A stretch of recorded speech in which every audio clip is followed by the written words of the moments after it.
苏打水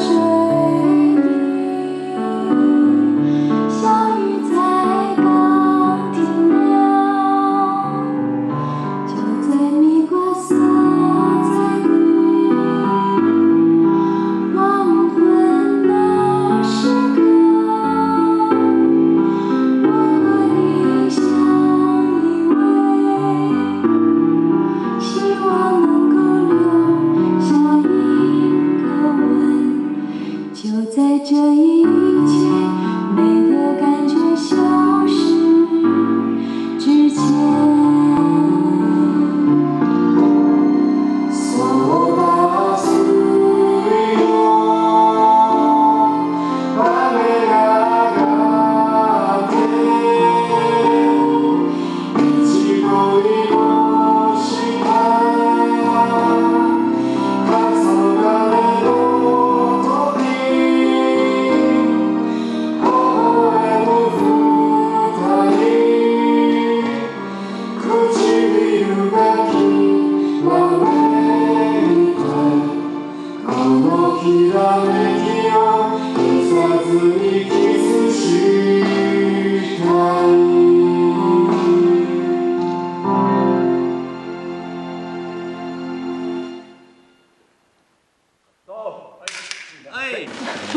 関係各位はチェック。はい、じゃあ確認します。チェックお願いします。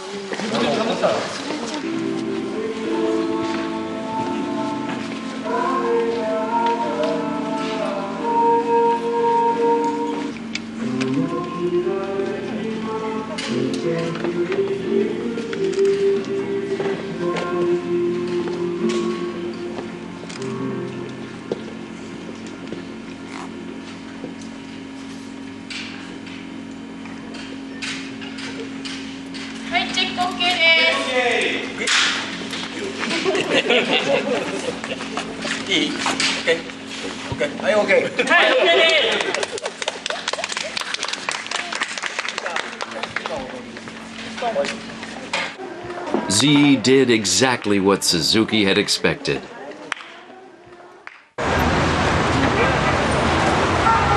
July 2004.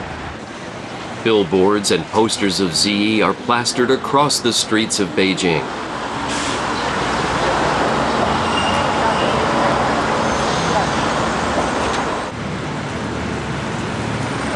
An event celebrating the completion of a Chinese action film starring Zhang Ziyi is about to take place.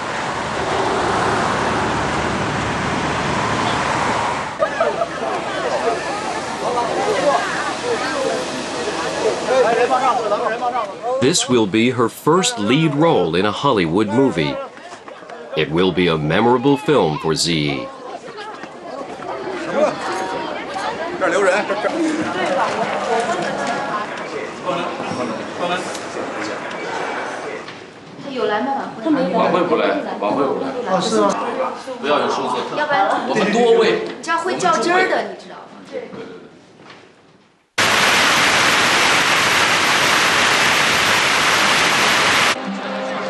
The show begins amidst heavy rain.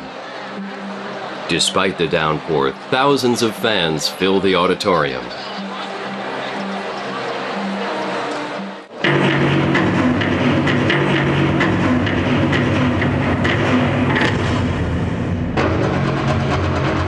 The event is broadcast live nationwide on television and radio. The event's goal is to generate publicity and ensure a smash box office hit in China.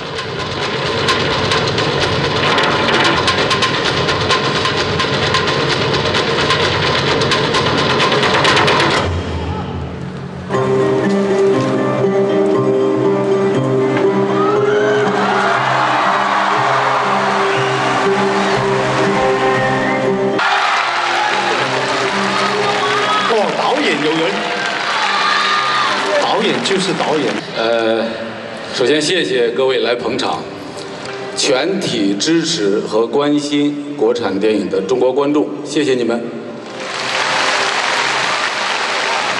今天刚才下雨了，听说那个香港这边讲，广东这边讲，雨就是财，对，所以我很希望《十面埋伏》这部电影能受到广大观众的喜欢，也很期望它有好的票房成绩。Hollywood films are becoming increasingly popular in China. Director Zhang Yimou aims to use House of Flying Daggers to win back the huge domestic market. 这一次我们十面埋伏的片段，好不好？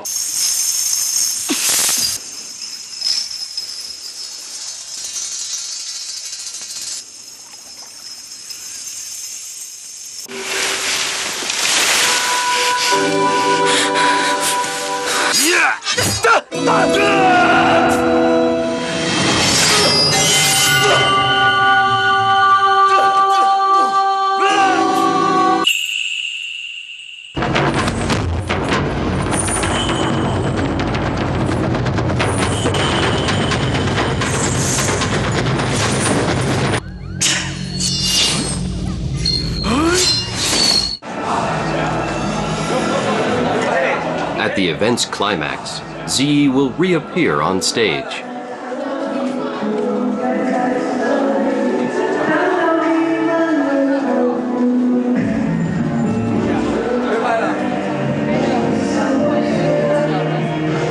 She will sing a song from the movie.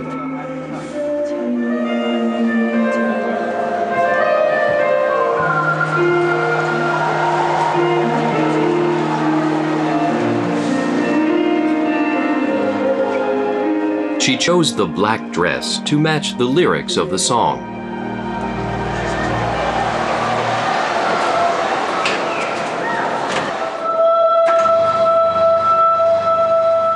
Ziyi is ready to sing about the complexity of love.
House of Flying Daggers, starring Zhang Ziyi, was a 2004 Cannes Film Festival official selection. In Cannes, Ziyi received intensive coverage by the international press.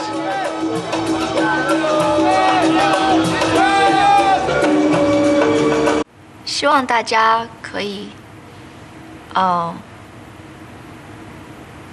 认可我是一个好的演员吧。我觉得所有的，职业也好，还是工作也好，你希望得到他人的认可。我觉得这一点是很重要的。将来会怎么样，我也没多想过。我只是很清楚，当我工作的时候，我就努力去工作，不管这个过程多艰难，或者我碰到什么样的困难，我都会勇敢的去面对它。我相信，你每一步都走稳了，你的路可能就会更长，你的路可能就会更远，可能，大家就会更多的认识你。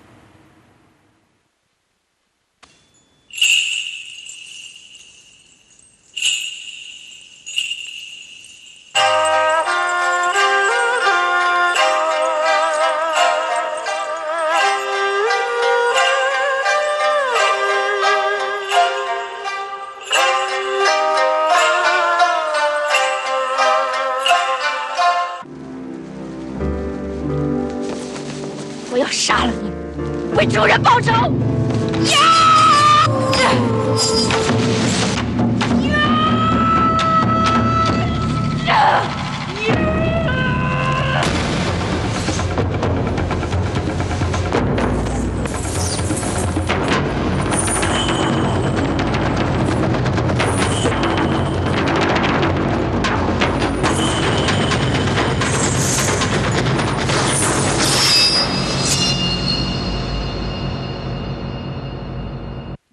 ！For the first time, a secret that could change religious history will be unveiled.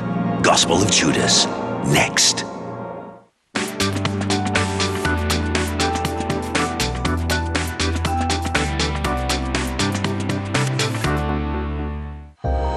This June, embark upon a journey through the stunning diversity of our planet on the National Geographic Channel. Maximum security. With minimum protection. It is a shark tank. There is no fish out there. Get access to a locked-up world in the premiere of Survival of the Meanest. If you are in the warned area, prepare for damaging winds. They're armed with the latest technology, filming nature on the rampage. God, so close. Come with our Storm Raiders and crash inside the turbulent world in an all-new showcase of Tornado Intercept. Hidden beneath the ground for 7 million years, a fossilized skull redefines the dawn of humanity. Is a messenger from the very deep past. Resurrect the story of the oldest ancestor of human beings in Ape Man, Search for the First Human. Adventures continue with our experts to investigate the unknown in the all-new episodes of Naked Science. Feed your curiosity all this June, only on the National Geographic Channel. Audacious feats of engineering, modern cities on the move. Get set for a week of industrial-sized ingenuity Asian style. When NGC invites you to Mega Asia. This may be the only place in the world where something like this could be done. Go beyond the steel and glass and step inside famous megastructures. Then delve beneath a megacity's surface to see what keeps a metropolis in motion. Uncover an Asia that's larger than life. Mega Asia, Sunday at 8 on the National Geographic Channel.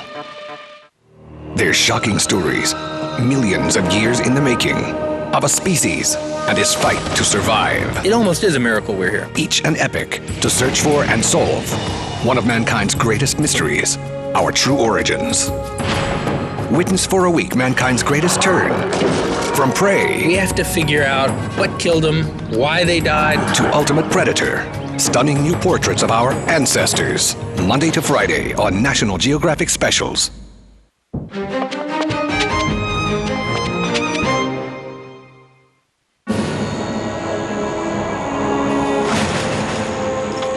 He's the one who handed over his friend. He's the one who brought about the crucifixion. Get down! There! He's had and he's the one who is damned for all time. He's one of the most hated men in history. The apostle who betrayed Jesus Christ. For centuries, his name has meant treachery and deceit. Judas Iscariot.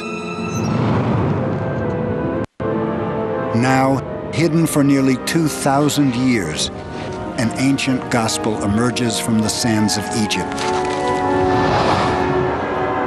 It tells a different story, one that could challenge our deepest beliefs. It could be explosive for a lot of people. It could create a kind of crisis of, well, let's say a crisis of faith. This account turns the story of Christ's betrayal on its head. Here, the betrayer becomes a hero, and Jesus Christ arranges his own execution.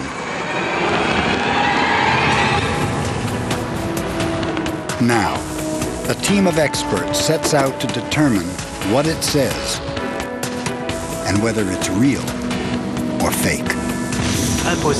An impossible thing, unbelievable. How could someone write a gospel according to Judas? Discovered by chance, sold twice, and stolen once. The race is on to preserve its pages before they turn to dust. Is the document an ancient heresy that should be left in the grave? Or a true account that will change the way we think of Jesus Christ? Now we read it for the first time. It is the Gospel of Judas.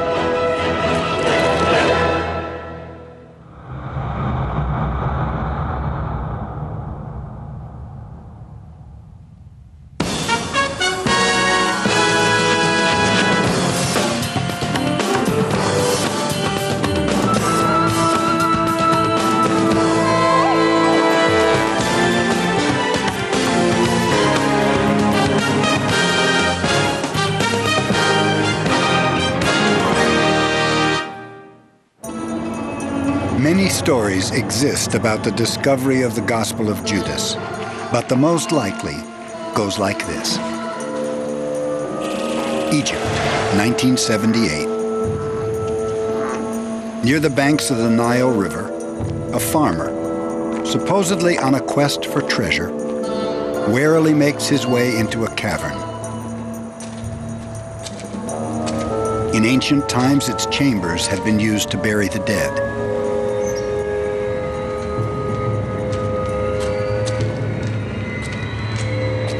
According to this account, the farmer seeks gold or jewelry, anything of value.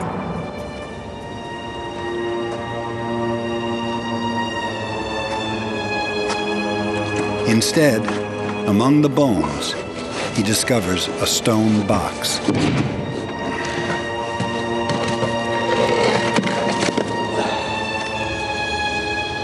Inside, an unexpected find. A mysterious leather-bound book called a codex.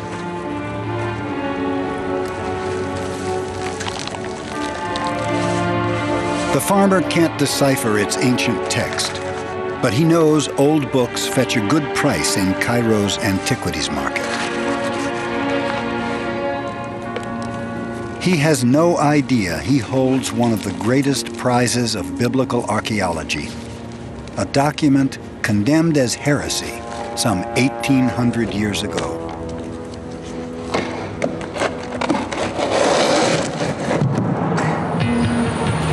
"22 years later, New York, 2000. Antiquities dealer Frida Nussberger Chacos is headed to JFK Airport when she hears some stunning news. She'd recently bought the same ancient codex from an Egyptian dealer. Then she'd taken it to Yale University to have it checked out. Now, an expert drops a bombshell. Hello? He had an extremely emotional voice. And he said, Frida, it's fantastic. This is very important documents. And I think it is the Gospel of Judas. For Chacos, it is the payoff for years of pursuit. She had become obsessed with the mysterious codex without ever knowing what it contained.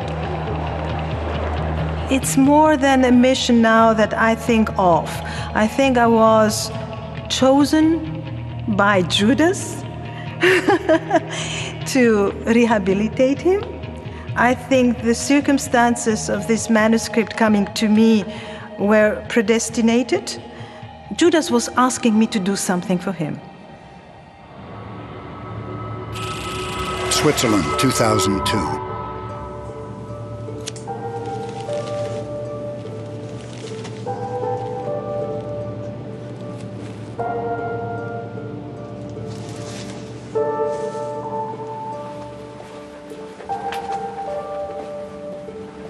World-renowned document restorer Florence Dabre opens the box containing the Gospel of Judas for the very first time.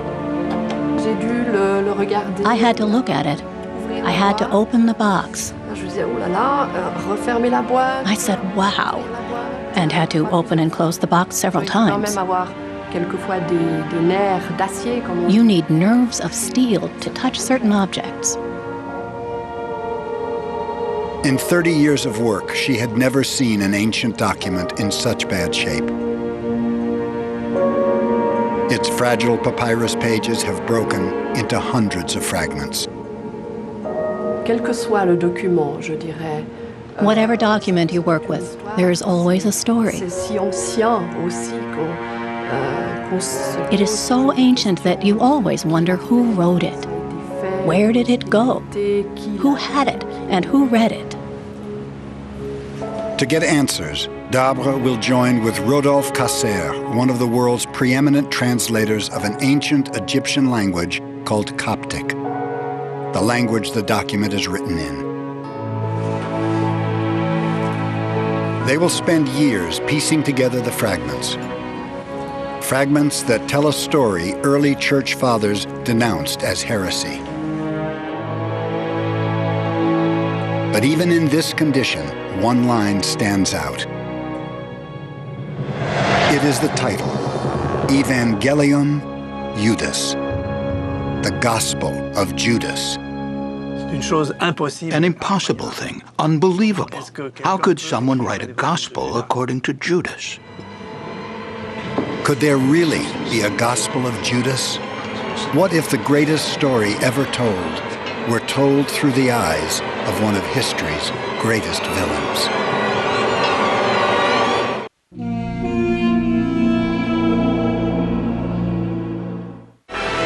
The time has come when men will turn into warriors to battle it out for team supremacy in the greatest football event ever. From the history of football to Germany's World Cup stadiums, National Geographic will take you further into the game. So kick off your football mania with Planet Football, tonight at 9 on the National Geographic Channel. Da da da da da da da da da. Brought to you by Samsung.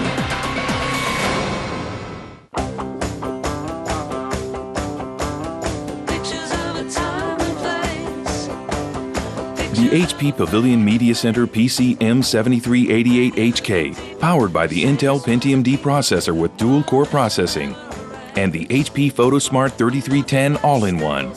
Edit, organize, and wirelessly print brilliant 4x6 color photos in about 14 seconds. Brilliant meets simple. This June promises to excite and entertain. What do you think? As extreme adventures await on A1. Hit the road of no return to the harshest place on Earth. The environment is trying to kill you. Risk limb or life to satisfy an extreme addiction. Step into the danger zone. One man one compass, one mission. I want to make the first unsupported traverse of the continent. Will he be able to make it? I'm out of breath. Join John Muir alone across Australia. It's like a washing machine. And it is truly deadly. Follow whitewater raptors on a quest to conquer one of the world's largest rivers. It's massive. Join a fearless group that's making waves on Brahmaputra, the Great Descent. Hold on. Meet an elite team of shipwreck detectives as they go to great depths to solve mysteries of the deep. Okay. Find out what lies beneath on Sea Hunters. This June, you'll find it hard to find anything hotter than A1. A1 is a 24-hour adventure channel. To subscribe, call your cable operator. Have you got a head for heights? Can you keep a steady hand under pressure? Are you ready for some of the roughest trades in the world? From cleaning windows of the tallest buildings to tackling the mafia head on. Take a look at the people who work the toughest jobs around. Rough trades. Someone's got to do it. Sunday at 7:30 on the National Geographic Channel.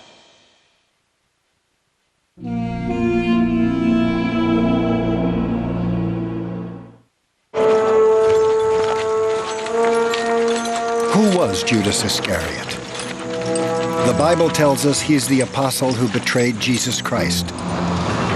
Without him, the crucifixion might never have happened. But for someone so notorious, we know few facts about him. He was one of the 12 apostles. He may have come from Judea, not Galilee like Christ and the others. But if the details of his life are murky, there's no question about his place in history.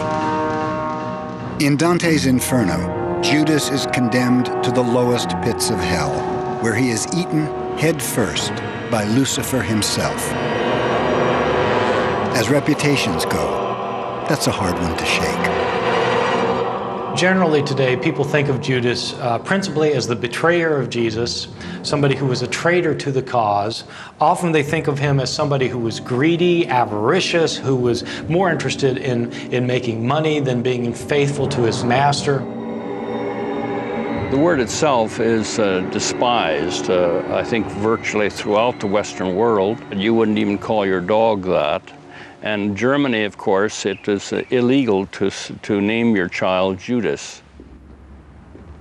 Judas may have been the apostles' treasurer, and some experts claim he was Jesus' most trusted ally, making his betrayal all the more contemptible. He's the one who handed over his friend. He's the one who brought about the crucifixion. And he's the one who is damned for all time for that reason. Christ and all his apostles were observant Jews. But in time, Judas's dark deeds became an excuse for hating all Jews. Traditionally in Christian circles, Judas, in fact, has been associated with Jews, not just because of his name, but also because of these characteristics that became stereotypes for Jews in the Middle Ages, of being traitors, avaricious, who in fact betray Jesus, who are Christ killers. And this portrayal of Judas, of course, also leads then to horrendous acts of anti-Semitism through the centuries. Judas's evil reputation is based on just 18 passages in the Gospels. Well, Judas Iscariot in the New Testament doesn't appear much, and I think it's because he's an embarrassment. And what little is said about him is very sinister, so he's portrayed in increasingly villainous terms as a thief who steals from the money box, indeed, even as a person who was influenced by Satan.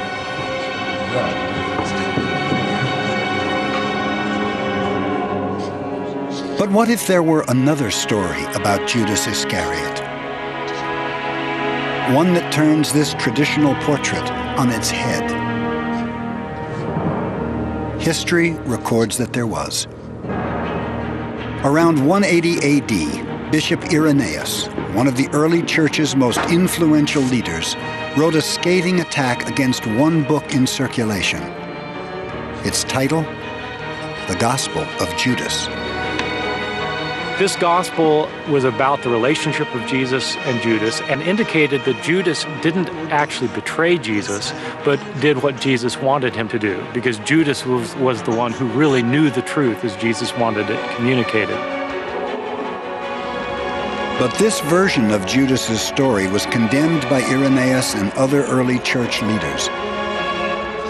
By branding it heresy, they effectively erased it from history, never to be seen again. Or did they? At the lab in Switzerland, restorer Darbre and translator Casser are trying to figure out if this is a lost copy of the Gospel of Judas. But first, they must piece together one of the most complex puzzles ever contrived by history. The Gospel is written on 13 pieces of papyrus, both front and back. If a fragment fits on one side, it must also fit on the other. If you take a 9 to 10 page typed document and rip it up into tiny pieces, throw away half the pieces, and try to reconstruct the other half, you will see how difficult this process is. To avoid touching the actual document until they have to, they've devised an ingenious plan. First, using photographs of both the fragments and the pages, Casser looks for a match. Then, working with photocopies, he cuts and pastes.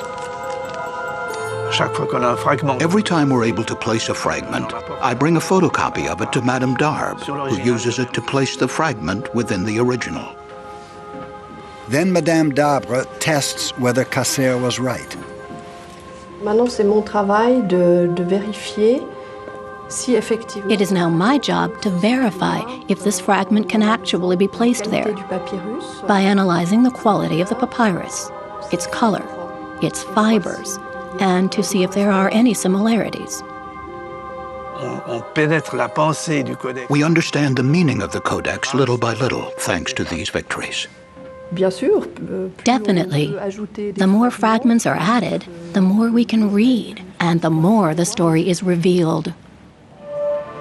There are hundreds of fragments left to place, but what they've revealed is already dramatic. This text matches the document Irenaeus railed against some 1,800 years ago. The proof is in one of its most chilling lines, where Jesus gives Judas his mission of betrayal. Atiwe raf min kolhom. Yehuda atit bach haddain bagra da anash da makasali.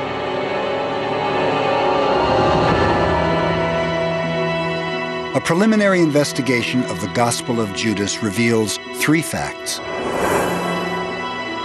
First, scholars confirm that the papyrus the Gospel is written on looks identical to other ancient documents.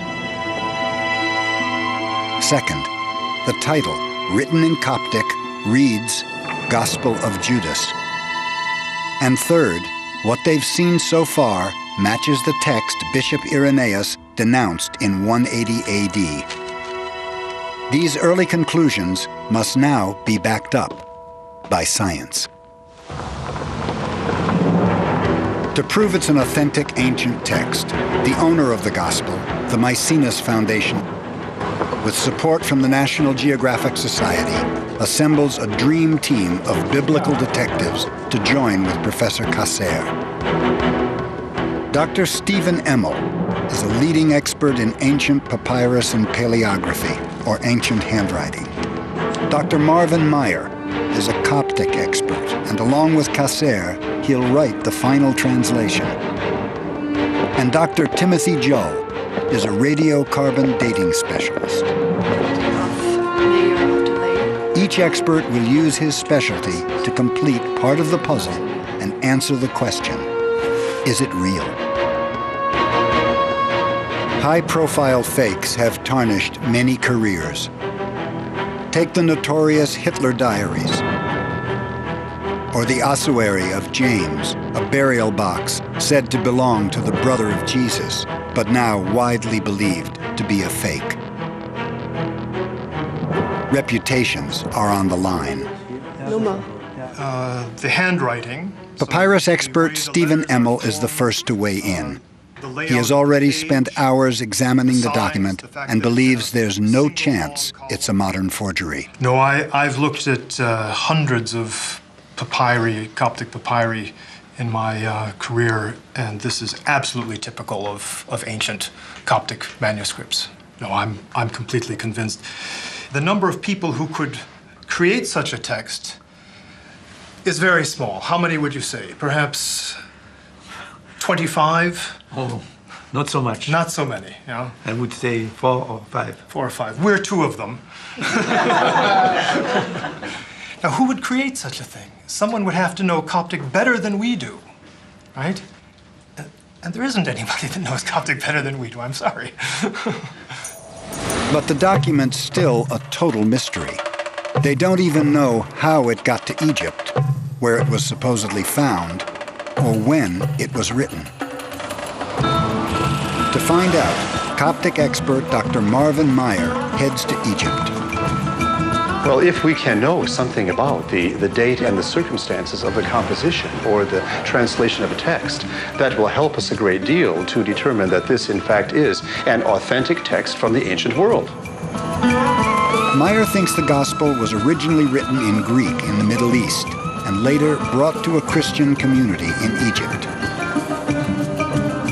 Once here, he thinks it was translated into Coptic, a language that descended directly from the ancient Egyptian of the pharaohs. At the time that the Gospel of Judas was translated in Egypt, this area was a wonderful and wild kind of place. It was a marketplace of ideas with different kinds of people, with different kinds of approaches. Emerging Orthodox Christians and Gnostics and monks and all kinds of folks were here together, sharing their ideas, agreeing and disagreeing, and producing their books. One of those books was the Codex containing the Gospel of Judas. Finding the cave where it was discovered would help confirm its authenticity.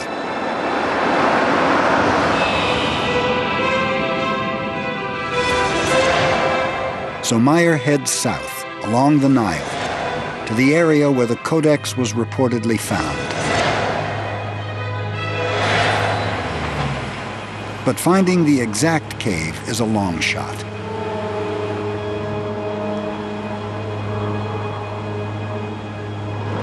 It would help if Meyer could talk to the man who bought the Codex from the farmer who found it. Investigators tried to find him, but that man didn't want to be found.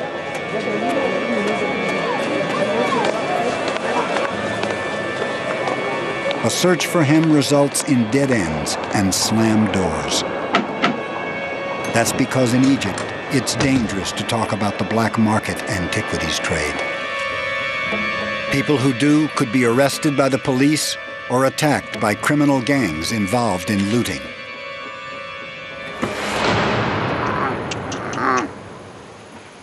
Without the eyewitness, Meyer has to rely on the most likely story of how the Codex was found.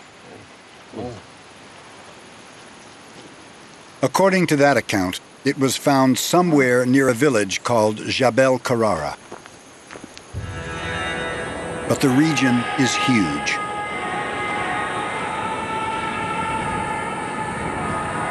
To help him narrow the search, he rendezvous with archaeologists from the Egyptian Antiquities Ministry.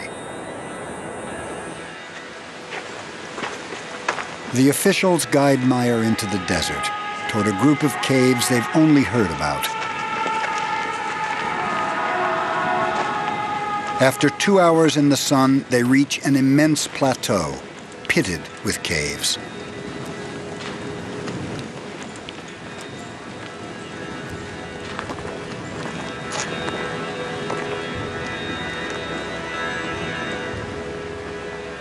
What is this here? It looks as if there's some kind of... Here, it looks like someone hit pay dirt. Intrusion. What is this hold out there? Looters. Graves seem to have been dug up, bones scattered. But that's not all.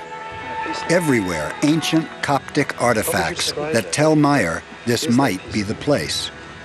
There was Coptic pottery all over the place, some Coptic fabric that was found here. There was brick that had been used for some structure and flooring. It all suggested that this had been a place of some significance, probably during Coptic times. Oh, yes, right. Oh, that's a very nice piece. And that would have been... Pottery fragments found here date as late as the 10th century AD, but as early as the 3rd century. Experts think the codex containing the Gospel was created in the 3rd or 4th century. Is this the cave where the farmer found the codex?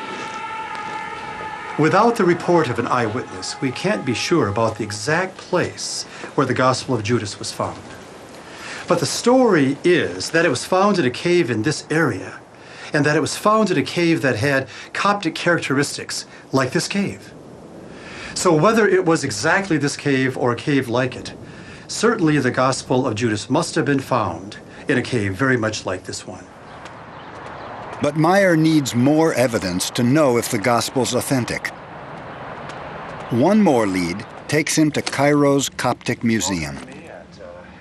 When he read fragments from the Gospel of Judas, they reminded Meyer of another dramatic discovery in biblical archaeology, texts now known as the Nag Hammadi Library. In 1945, in southern Egypt, a shepherd stumbled across this collection of more than 30 ancient documents. Some 3 decades ago, Meyer worked on their translation. He thinks the Gospel of Judas bears an uncanny resemblance to the Nag Hammadi texts. And in the words of these documents, he finds the proof he's looking for.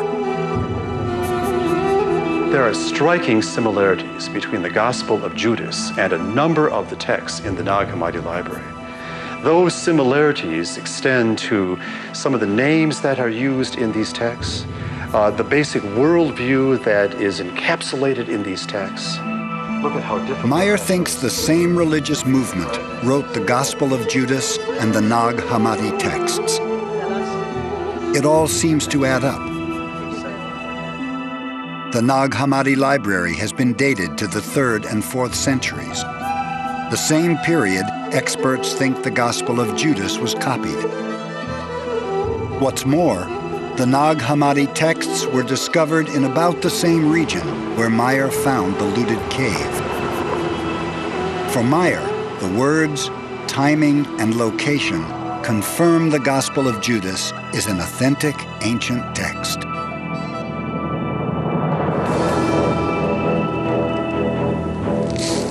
As for the codex containing the Gospel, removal from its burial place was just the beginning of a bizarre cloak and dagger journey.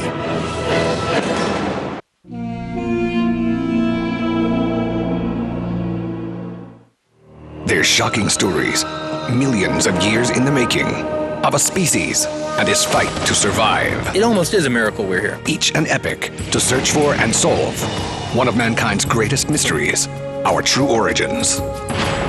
Witness for a week mankind's greatest turn.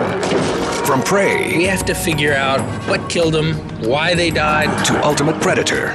Stunning new portraits of our ancestors. Monday to Friday on National Geographic Specials. This June, embark upon a journey through the stunning diversity of our planet on the National Geographic Channel. Maximum security. With minimum protection. It is a shark tank. There is no fish out there. Get access to a locked-up world in the premiere of Survival of the Meanest. If you are in the warned area, prepare for damaging winds. They're armed with the latest technology, filming nature on the rampage. God, so close. Come with our Storm Raiders and crash inside the turbulent world in an all-new showcase of Tornado Intercept.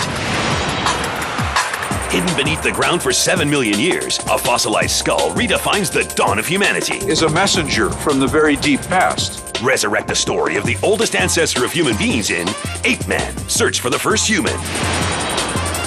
Adventures continue with our experts to investigate the unknown in the all-new episodes of Naked Science.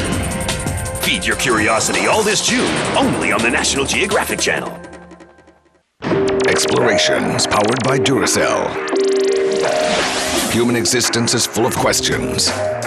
Can we live forever? What happens if we don't sleep? Why does our memory fail us? What is the worst smell known to man? Find the answers as we test the boundaries of human experience using real science and real people. Explorations, powered by Duracell. Sunday at 7 on the National Geographic Channel.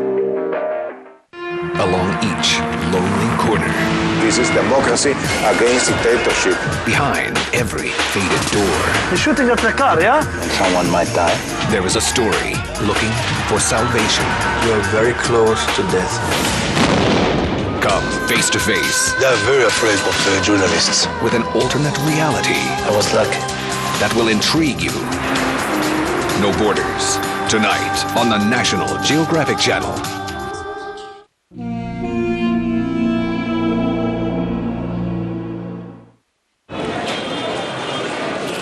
Cairo, 1980.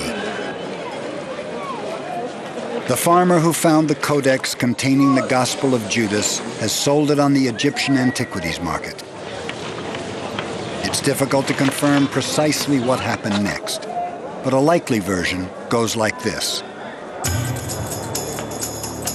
The document's new owner, an Egyptian dealer, shows his collection of ancient art objects to a potential buyer. أنا آسف يا مدام الأسعار الأيام دي ولعة قوي قوي قوي. دي جميلة. ده أنت بتهتمي بالحاجات دي؟ أيوة طبعا. ده أنا عندي حاجات أجمل وأجمل. هجيبها لك دلوقتي.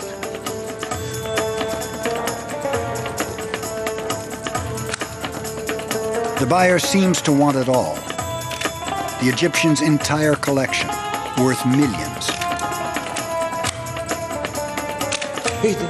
لا ده مفيش حاجة، باخد شوية صور، خليك كده حلو قوي كده. كده؟ جميل. تانية كمان؟ ده حلو قوي. طب في واحدة تانية كمان كده. أيوة. مين يهتم بالحاجات دي؟ The woman claims to represent a buyer with deep pockets, but she's lying. She's actually casing the apartment and the collection and planning a heist. Later that night, armed with a complete inventory of the Egyptians' treasures, she heads back to pick up a few things. She breaks in and cleans out the best of the lot.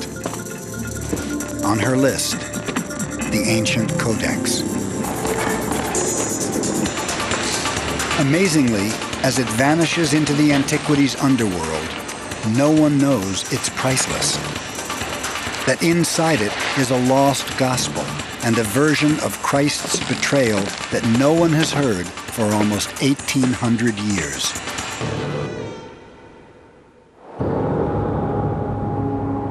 Why would early Christians write a Gospel of Judas in the first place? Jerusalem, about 100 AD. In the century after Christ's death, the Roman-ruled city is a place of intense religious ferment. Judaism, Roman cults, and Christian groups all compete for followers. But one religion is about to break from the pack: Christianity. This period of early Christianity wasn't what most people think. There was no Christian Bible. Instead, different versions of Christ's story were passed from one Christian to another. Eventually, the stories were written in the Gospels, but not until 30 to 60 years after Christ's death. And today, most scholars believe Matthew, Mark, Luke, and John died long before their Gospels were written.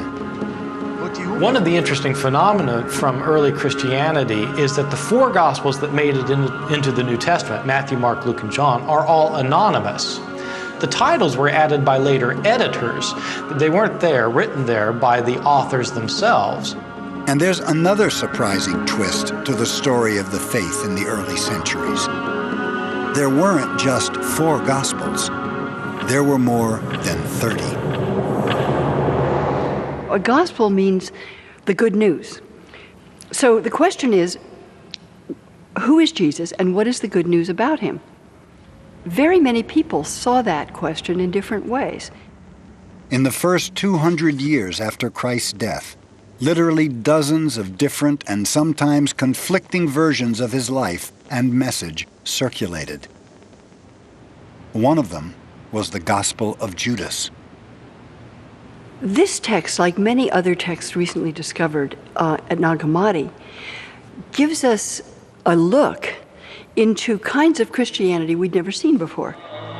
Many people had thought that the only Gospels there were the Gospels of the New Testament, Matthew, Mark, Luke, and John. But actually, there were many more than that. There might have been dozens, like the Gospel of Truth, the Gospel of Mary Magdalene, the Gospel of Thomas, the Gospel of Judas, the Gospel of Philip, just to mention a few. There wasn't one early Christianity, there were many. One faith or many, Christianity grew explosively.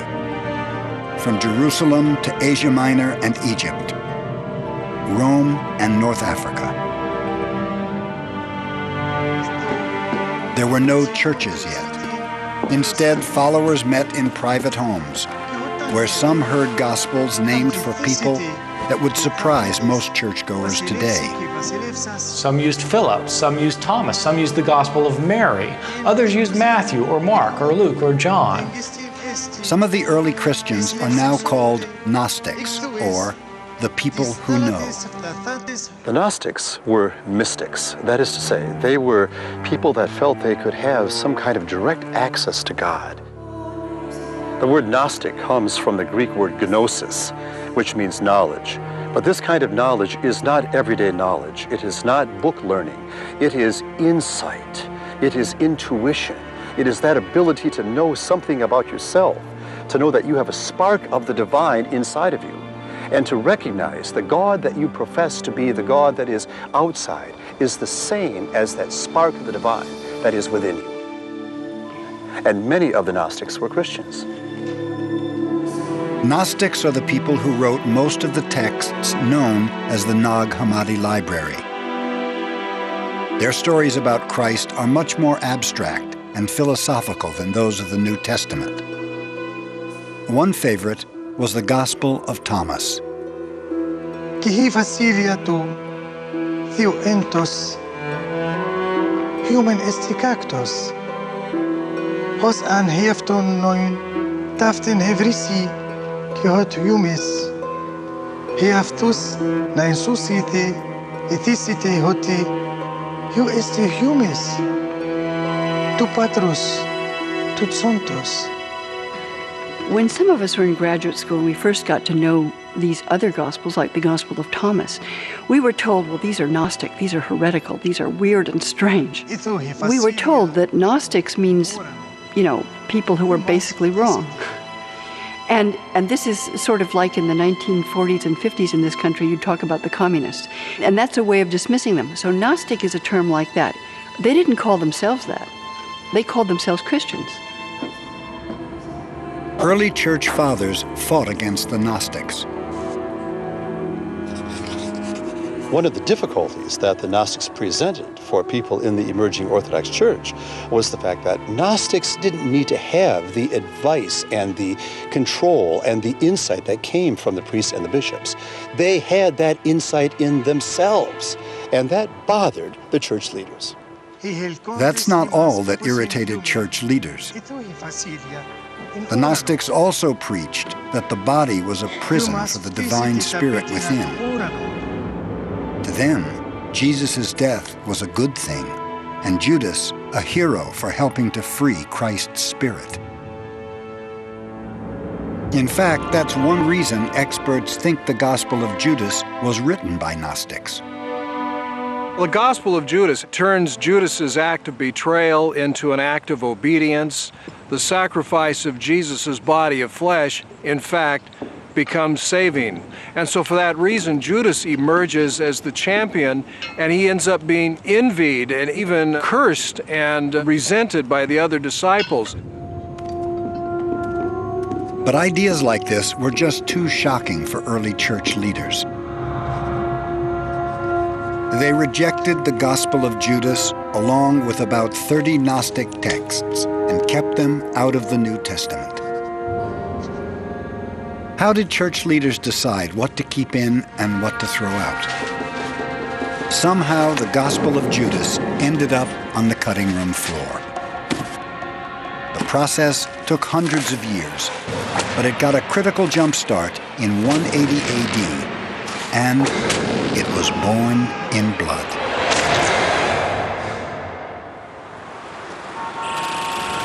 Switzerland, 1983. Remarkably, after it was stolen from him, the Egyptian dealer recovered the codex containing the Gospel of Judas. In 1983, he resurfaced with it in Geneva. Now he's invited 3 scholars, each from an American university, to bid on the codex and other ancient documents. One of them is Stephen Emmel, the same expert who decades later would help authenticate the Gospel's handwriting. In May of 1983, I was asked if I would travel to Geneva to look at a Coptic manuscript that an American university library was interested in buying. The collection of papyri that was being offered for sale consisted of 3 different manuscripts, 2 in Greek, 1 in Coptic. I don't think the Egyptian man had any idea what he had, except that it was ancient papyrus books. And that's the kind of thing that one sees in museums, and so it's valuable. We were told we were not allowed to make any photographs, we were not allowed to make any notes. My impression was that the Egyptian man expected us simply to open the boxes, to see that yes, indeed, there are papyri here, close them back up, and hand over whatever money he wanted and take them away with us. I assumed that these manuscripts had been brought out of Egypt illegally. I had no concrete knowledge of that. So that in a way, this was a clandestine, an illegal meeting. Emmel immediately sees that it's an invaluable codex. What I saw was the top part of a papyrus codex, very much like one of the Nag Hammadi codices, in relatively good condition, I would say. It was written in a very nice literary Coptic script, easily readable. I leafed through and by chance spotted a dialogue between Jesus and his disciples. And in particular, the name Judas came up again and again. Judas said, XXX, the Lord said, blah, blah, blah. Because he can only make a hasty examination, Emmel doesn't know he's looking at the Gospel of Judas. The negotiations don't get far. Together, the scholars have only $100,000 to spend. And the asking price turned out to be $3 million, so a tremendously larger sum than we possibly could scrape together. I think the Egyptian was terribly disappointed. I think he thought we were lying when we said we didn't have that kind of money. But to show there are no hard feelings, the Egyptian takes the scholars to lunch. I excused myself to the bathroom at some point and took that opportunity to pull out paper and pencil and simply write down from memory everything that I had consciously tried to memorize concerning the characteristics of the 2 Coptic manuscripts. Wait a minute. In Emmel's report, he gives a dire warning about the Codex's future. There is great danger of further deterioration of the manuscript as long as it is in the hands of the present owner. This unique item must be put as quickly as possible into the hands of a library or museum where it can be restored, published, and conserved. That didn't happen. For the Codex, the Egyptian's inability to sell it is a nearly fatal blow. He next takes the Codex to the United States, where he attempts and fails to sell it to a collector in New York City. Thwarted, he stores the ancient book in a bank vault.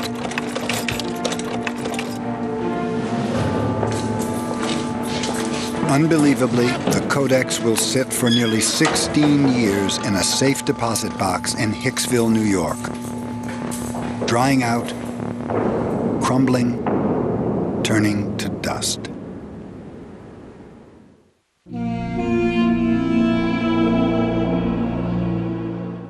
Audacious feats of engineering, modern cities on the move. Get set for a week of industrial-sized ingenuity Asian style. When NGC invites you to Mega Asia. This may be the only place in the world where something like this could be done. Go beyond the steel and glass and step inside famous megastructures. Then delve beneath a megacity's surface to see what keeps a metropolis in motion. Uncover an Asia that's larger than life. Mega Asia, Sunday at 8 on the National Geographic Channel. They are the creatures of water, earth, and wind.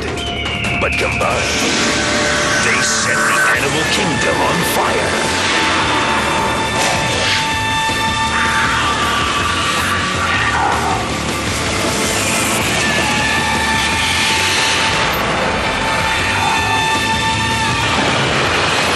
Built for the kill, tonight on the National Geographic Channel.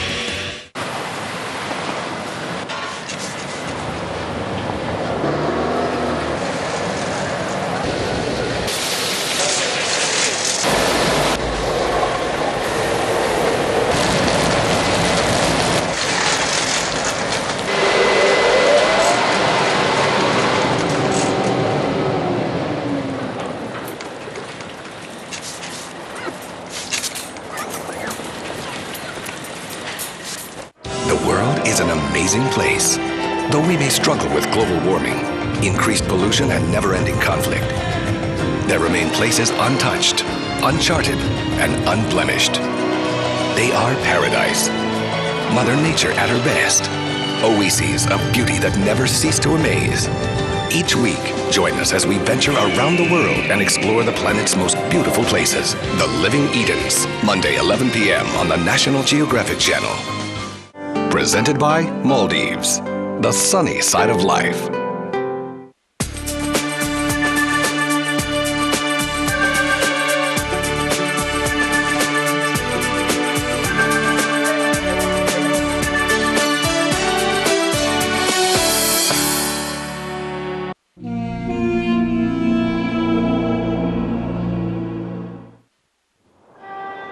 Lyon, 180 AD. An influential bishop called Irenaeus is about to help clarify the Christian message by rejecting most of the Gospels. At the time, there are more than 30 circulating in Christian communities. Irenaeus argues there should be just 4: Matthew, Mark, Luke, and John. There are 4 Gospels and only 4. 4 like the points of the compass. 4 like the chief directions of the wind. The Church, spread all over the world, has in the Gospels 4 pillars. Christ is at the center of them. His argument is one that doesn't make sense to most people today. Irenaeus argued that since there were 4 corners of the earth and 4 winds of heaven, there had to be 4 Gospels, and they were Matthew, Mark, Luke, and John. Irenaeus is worried about more than the 4 winds.